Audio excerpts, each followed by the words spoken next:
என் India. ஆண்டவரே, எனக்கு நீர் தந்த நாடு.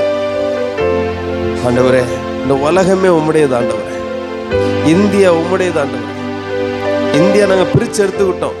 முன்னாடி இந்த பாகிஸ்தான், இந்தியா, ஆப்கானிஸ்தான், ஆண்டவரே இலங்கை, இதெல்லாம் சேர்ந்ததுதான்ப்பா இந்தியா. ஸோ இந்த உலகம் உம்முடையதப்பா. எங்க இந்தியாவை ஆசீர்வதிங்க. இந்த பதட்ட நிலை மாறட்டும். உண்மையான குற்றவாளி, உண்மையான தீவிரவாதி பிடிபட வேண்டும். ஆண்டவரே, முகத்திரைகள் கிழிக்கப்பட வேண்டும். உண்மையான குழப்பவாதி, பிரச்சனை உருவாக்கக்கூடிய உண்மையான இந்த நபர் ஆண்டவர் கையும் களவுமா சிக்க வேண்டும் என்று ஜெபிக்கிறோம். எத்தனை கோடி ஜனங்கள் இந்தியாவில் இருக்கிறார்கள்.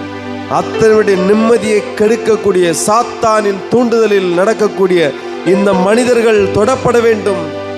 அவருடைய முகத்திரைகள் கிழிக்கப்பட வேண்டும். இந்த தேசத்தில் அமைதி ஊற்றப்பட வேண்டும். இந்த தேசத்தில் அன்பு ஊற்றப்பட வேண்டும். தேசத்தில் தேவனுடைய அன்பு ஊற்றப்பட வேண்டும்.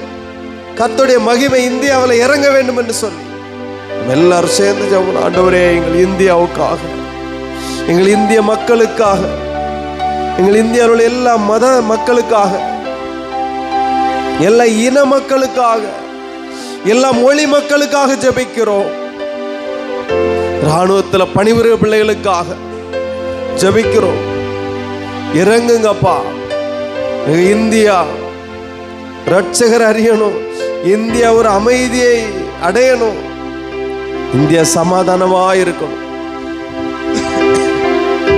இறங்குங்க ஆண்டவரே, இறங்குங்க.